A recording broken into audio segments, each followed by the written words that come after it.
Hi అండి. ఇవాళ మునగాకు తాళింపు, మునగాకు ఉడకబెట్టిన బేళ్ళతోటి రసము చేయటం చూపిస్తున్నాను.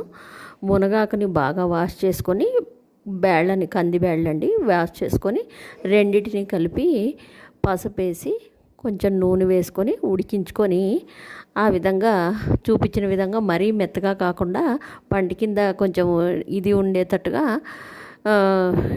ఉడికించుకొని ఆనియన్స్ కొంచెం ఎక్కువగా ఆనియన్స్ పచ్చిమిర్చి వేసి తాళింపు గింజలన్నీ వేసి కరివేపాకు వేసి ఆనియన్ పచ్చిమిర్చి వేసి తాళింపులోకి వేసినాక తర్వాత సరిపడా ఉప్పు కారము పసుపు వేసుకొని ఇది ఉడికించుకున్నవి వంచుకొని తీసుకోవాలండి. అది కట్టు సపరేట్ చేసుకోవాలి, దాంతో చారు చేసుకోవాలి. ఈ విధంగా తాళింపు చేసుకోవాలి. ఇది మునగాకు కందిబేళ్ళ కాంబినేషన్ తాళింపు అండి. ఉట్టి మునగాకు కొంచెం విషం వస్తుంది, సేదుగా ఉంటుంది. దానివల్ల ఇట్లా కందిబేళ్ళ కాంబినేషన్తో చేసుకోవచ్చు తాళింపు. ఇంకా రసం అంటారా, మామూలు అది ఉడికేసిన కట్టు.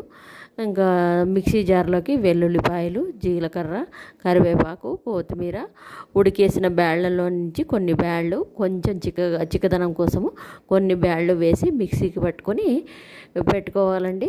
తర్వాత తాళింపు గింజలు వేసి తాళింపులోకి ఉల్లిపాయలు కొంచెం పచ్చిమిరకాయలు వేసి ఉప్పు కారము పసుపు వేసుకొని తర్వాత రసం పౌడర్ ఎంటీఆర్ రసం పౌడర్ కొంచెము ఒక స్పూన్ అంత వేసానండి.